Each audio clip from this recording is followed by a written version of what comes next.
రాష్ట్రాన్ని పట్టిన కారణం కదా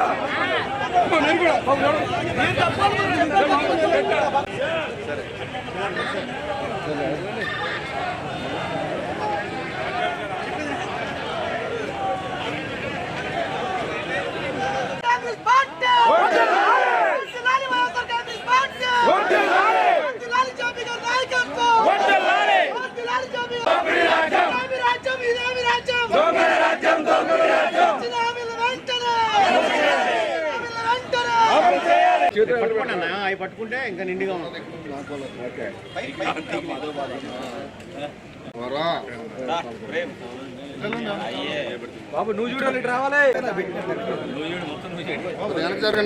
మారేడుగా చేసే కార్యక్రమం చేస్తున్నందున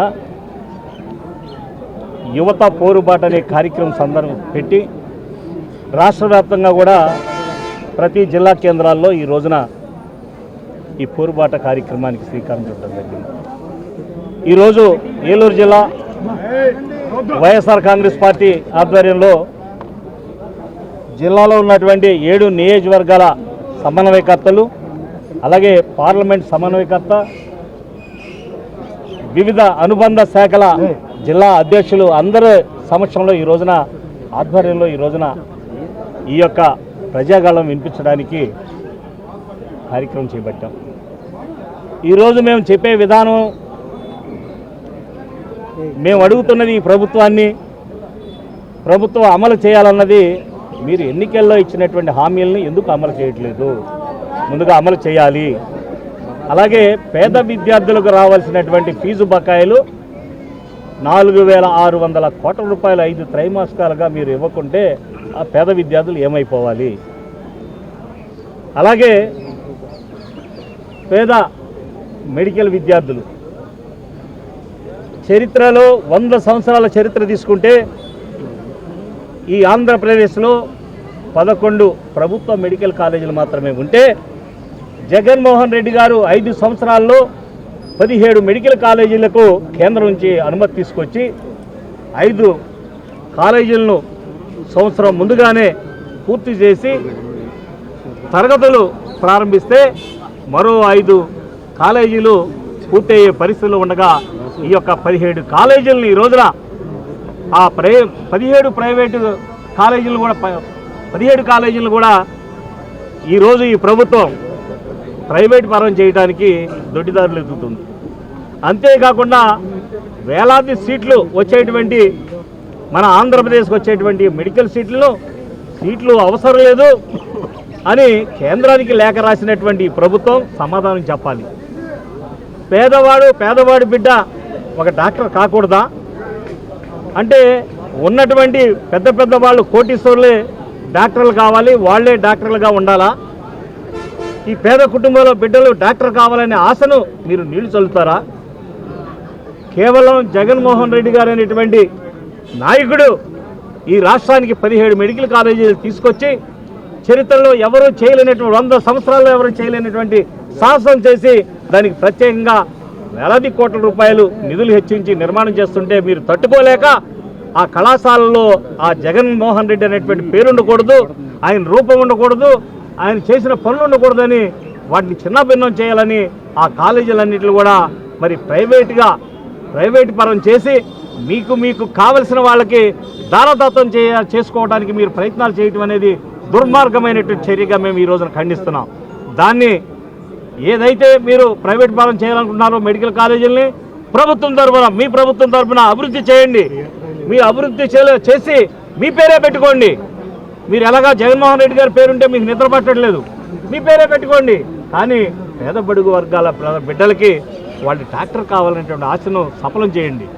అలాగే ప్రస్తుతం మరి బిడ్డలకు అమ్మఒడి దగ్గర నుంచి స్కూల్ బిడ్డల దగ్గర నుంచి హై స్కూలు కాలేజీ వాళ్ళకు కూడా మీరు ఇవ్వకుండా ఎగ్గొడుతున్నటువంటి వీటన్నిటిని కూడా మొత్తం పూర్తిగా ఏవైతే వెనకబడి ఉన్నాయో వాటిలన్నిటిని కలిపి ఇచ్చే విధంగా మీరు ఇవ్వాలని ఈ రోజున ఈ కార్యక్రమం సందర్భంగా మేము ఖండిస్తున్నాం.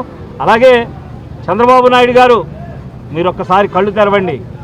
కళ్ళు తెరిచి మీరు జగన్మోహన్ రెడ్డి గారు ఎంతసేపు ప్రతిరోజు జగన్మోహన్ రెడ్డి గారి వల్ల ఈ 5 సంవత్సరాలు రాష్ట్రం వెనకబడిపోయింది, రాష్ట్రం అధోగతి పాలైపోయింది, జగన్మోహన్ రెడ్డి గారి వల్ల జగన్మోహన్ రెడ్డి వల్లే మీకు ఈ 5 సంవత్సరాలు నాశనం అయిపోయింది రాష్ట్రం. దాన్ని మేము అభివృద్ధి చేయాలంటే చాలా భయంగా ఉందని కూడా చెబుతున్నారు. మీరు అంత క్రితమే 14 సంవత్సరాలు ముఖ్యమంత్రిగా చేసినటువంటి నాయకులు మీరు. మీకు రాజకీయాలన్నీ తెలుసు, కుతంత్రాలు తెలుసు, వెన్నుపోట్లు తెలుసు, ఎలా వెన్నుపోటు పొడిచి ఎలాగా గద్దెనెక్కాలో కూడా మీకు తెలుసు. కానీ జగన్మోహన్ రెడ్డి గారికి అలాంటివన్నీ తెలియవు.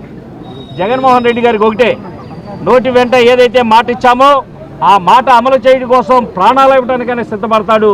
దేనికైనా సిద్ధపడి ఎన్నికల్లో ఇచ్చినటువంటి మాటను పూర్తిగా అమలు చేసినటువంటి పూర్తిగా పథకాలన్నీ ప్రజలకు పేద బడుగు వర్గాలకు అందించినటువంటి మహానుభావుడు. అంతేకాదు ప్రభుత్వం రాగానే 2 సంవత్సరాలు కోవిడ్లో అతలాకుతలం అయిపోతుంటే ప్రపంచమంతా కూడా అతలాకుతలం అయిపోతున్నా ఈ రాష్ట్రంలో నా బిడ్డలు నా ప్రజలను బతికించుకోవాలి అని ఆయన పడినటువంటి తాపత్రయం ఈ 2 సంవత్సరాలు కూడా ప్రభుత్వ ఆదాయం లేకపోయినా మరి వేల కోట్ల రూపాయలు ప్రజలకు ప్రతి సంవత్సరం కూడా 70,000 కోట్ల రూపాయలు మరి బటన్ నొక్కి పంపించారే. మీకు అర్థం కావటం లేదా చంద్రబాబు నాయుడు గారు అని అడుగుతున్నా. మరి మీరు పదవి వచ్చిన తర్వాత ముఖ్యమంత్రి అయిన తర్వాత సీట్లో కూర్చున్న తర్వాత నేను అది చేస్తాను ఇది చేస్తానని ఒక రెట్టు కాదు ఒకరికి ఇస్తే నేను 3కి ఇస్తానని 3 రెట్లు ఇస్తానని చెప్పిన మీరు ఈ రోజున మీరు ప్రభుత్వం ఎక్కి గద్దె మీద కూర్చున్న దగ్గర నుంచి ఇవాళ వరకు ఎందుకు అమలు చేయట్లేదు? మీరు అమలు చేయవలసిన ప్రతి నెల ఇవ్వాల్సిన అన్నిట్లు కూడా వాటిలన్నింటినీ కలిపి ఇవ్వాల్సిన బాధ్యత ఈ రోజు మీకుంది. బడుగు వర్గాల బిడ్డలు వాళ్ళు పొట్టలు కొట్టకండి, వాళ్ళ చదువులు మానిపించేసి వాళ్ళ చదువులు వెళ్లకుండా వాళ్ళ జీవితాలు పాడు చేయకండి. అందుకే మీ అందరికీ కూడా మరొకసారి నేను మనవి చేసుకుంటాను. ఆ రోజు నుంచి రైతులు, మహిళలు, అలానే రైతు కూలీలు, అలానే విద్యార్థులు అందరూ కూడా ఇబ్బంది పడే పరిస్థితి. ఆర్థికంగా పల్లెటూరు ప్రాంతాలన్నీ వెనకబడడం జరిగింది. ఏదైతే వాగ్దానాలు ఇచ్చారో అవన్నీ గాలి కొదిలేసి, అవే కాకుండా ఏవైతే పిల్లలకి ఇవ్వాల్సి ఉందో ఫీజు రియంబర్స్మెంట్ కానీ విద్యార్థి వసతి దీవెన కానీ ఇవన్నీ కూడా గాలి కొదిలేసి ఈరోజు విద్యార్థులు ఇబ్బంది పడే విధంగా, అలానే ఇంటింటికి మరి ఎంతమంది పిల్లలు ఉంటే అంతమంది పిల్లలకి మన తల్లికి వందనం అని చెప్పి మోసం చేశారు. ఏది చూసినా మోసాలే. ఈరోజు విద్యార్థుల తల్లిదండ్రులు మళ్ళీ కూడా చేజాచి అప్పు అడిగే పరిస్థితి దిగిపోయారు ఈ ప్రభుత్వంలో. ఎందుకంటే గత ప్రభుత్వంలో జగన్మోహన్ రెడ్డి గారు ఏదో ఒక రూపైన సంక్షేమం చేసి ప్రతి ఇంటికి ఇంత అని చెప్పి ప్రతి ఇంటికి డబ్బులు వెళ్ళేవి. కానీ ఇప్పుడు అవేమీ లేవు. ఆర్థికంగా మన రాష్ట్రం వెనుకబడింది, జీడిపిలో డౌన్ అయింది, జిఎస్టీ రిటర్న్స్లో డౌన్ అయినాయి. అనేక విధాలుగా రాష్ట్రం ఈరోజు వెనక్కి వెళ్తుంది కానీ ముందుకు వెళ్ళట్లేదు. ఎక్కడ చూసినా కరప్షన్. మరి ఇదే ఏలూరు పార్లమెంట్లో మరి ఎన్ని అభియోగాలు వస్తున్నాయి ఇక్కడ నాయకుల మీద, ఇక్కడ ఎమ్మెల్యేల మీద. మరి ఒకసారి ప్రజలందరూ కూడా గమనించాలి. మరి ఎక్కడ చూసినా అవినీతి, మరి ఎక్కడ చూసినా కూడా వారి పార్టీ వారికే, తెలుగుదేశం పార్టీ వారికే చేయాలి. వైఎస్ఆర్ కాంగ్రెస్ పార్టీ వారికి ఏ పని కూడా డైరెక్ట్గా కానీ ఇండైరెక్ట్గా కానీ జరగకూడదని చెప్పిన ముఖ్యమంత్రి మరి చంద్రబాబు నాయుడు గారు. మరి దీన్ని బట్టి అర్థమవుతుంది చంద్రబాబు నాయుడు గారి పరిపాలన ఏంటో. జగన్మోహన్ రెడ్డి గారు ముఖ్యమంత్రి అయిన వెంటనే ఒకటే చెప్పారు, కులం చూడొద్దు, మతం చూడొద్దు, ప్రాంతం చూడొద్దు, పార్టీ చూడొద్దు, నాకు ఓటు వేసిన వారికి వేయని వారికి అందరికీ మంచి జరగాలి అని చెప్పి జగన్మోహన్ రెడ్డి గారు చెప్పడం జరిగింది. మరి ఇక్కడ 40 years ఇండస్ట్రీ అని చెప్పుకునే చంద్రబాబు నాయుడు గారు మా పార్టీ వాళ్ళు తప్ప వేరే పార్టీ వాళ్ళు చేయొద్దు అని చెప్తున్నారు. మరి దీన్ని బట్టి అర్థం చేసుకోవచ్చు ఇక్కడ రాక్షస పాలన జరుగుతుంది ఈ రాష్ట్రంలో. కాబట్టి ప్రతి ఒక్కరు ప్రజలందరూ కూడా ఈ ప్రభుత్వాన్ని నిలదీస్తున్నారు. కాబట్టి మీరు ఏవైతే హామీలు ఇచ్చారో ప్రతిదీ కూడా నెరవేర్చాలని చెప్పి వైఎస్ఆర్ కాంగ్రెస్ పార్టీ తరఫున మా పెద్దలు దూరనాగేశ్వర గారు ఇక్కడ అందరూ వచ్చి రావడం జరిగింది. వాళ్ళందరి తరఫున డిమాండ్ చేయడం జరుగుతుంది. ఈ రోజున యువత పోరు అనే కార్యక్రమాన్ని మా రాష్ట్ర అధినాయకత్వం ఇచ్చిన పిలుపు మేరకు మన ఏలూరు జిల్లా నుంచి నలుమూలల నుంచి బాధితుల తల్లిదండ్రులు, పార్టీ కార్యకర్తలు అందరూ పార్టీకి సమిధులై స్వచ్ఛందంగా కలెక్టర్ ఆఫీస్ దగ్గరికి వచ్చి కలెక్టర్ గారి వినతిపత్రం ఇవ్వడం జరుగుతుంది.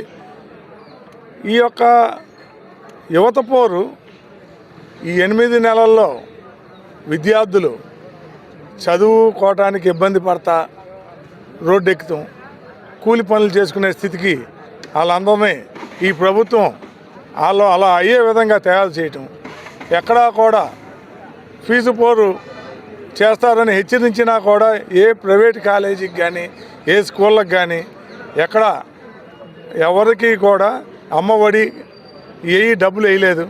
వేయకోకుండా ఈ విద్యార్థులు ఎప్పుడైతే స్కూళ్ళల్లో ఫీజులు కట్టలేదో వాళ్ళకి పరీక్ష హాల్ టికెట్ ఇవ్వకోకుండా వాళ్ళందరినీ ఇవాళ 10th క్లాస్లో సుమారుగా 30% మంది ఈ ఫీజు కట్టలేక ఎక్కడ అమ్మఒడి పడక వాళ్ళ ఇళ్లలో డబ్బులు కట్టలేక చాలామంది హాల్ టికెట్లు ఇవ్వక అందరూ కూడా ఎగ్జామ్స్ రాయకోకుండా రోడ్డు మీద ఉన్నారు. కాబట్టి ఈ టైంలో ఆ గవర్నమెంట్ ఆ ప్రభుత్వాన్ని మేలుకొలుపు చేయడానికి మా రాష్ట్ర నాయకత్వం మా అధినాయకుడు ఇచ్చిన పిలుపు మేరకు మేమందరం కలెక్టర్ ఆఫీస్ దగ్గర కలెక్టర్ గారిని కలవడానికి వచ్చాం. కాబట్టి ఇవాళైనా ఈ కూటమి ప్రభుత్వం ఆలోచించాలి. పేద విద్యార్థులు యువత మీరు ఆ రోజు చెప్పిన మాటకి నమ్మి మీ వెనకాల ఓటేశారు. కాబట్టి ఈ కూటమి ప్రభుత్వం 8 నెలల్లోనే అందరినీ నట్టేట ముంచి మేము చేయలేము ఈ పనులు, మేము ఈ మాటని తప్పు చేసామన్న మాట ముఖ్యమంత్రి గారే మాట్లాడారు. ఓటేసుకునే రోజున తెలియదా ఈ మాట్లాడిన మాటలకి మనం రేపొద్దున వీళ్ళందరికీ న్యాయం చేయాలని ఇవాళ చేయకోకుండా అందరినీ రోడ్డు మీద పడేటట్టు చేసి కూలీ నాలీ చేసుకుంటా కుటుంబంలో చదివించలేక పిల్లల్ని విదేశం పంపితే మా అందరి కుటుంబాలు బాగుపడతాయని ఈ దిగుతగత వారి ఆలోచనని జగన్మోహన్ రెడ్డి గారు అమలు చేసిన విధానానికి ఇంగ్లీష్ మీడియం చదువులని అటకెక్కించి మీరు ఇవాళ ఈ విద్యని వైద్యాన్ని అటకెక్కిచ్చేశారు. కాబట్టి ఇవాళకైనా కూటమి ప్రభుత్వం కళ్ళు తెలిసి ఈ యొక్క ఆపేసిన హామీలన్నీ కూడా అమలు పరచాలని కోరుకుంటూ మేము కలెక్టర్ గారిని కలవడం జరుగుతుంది.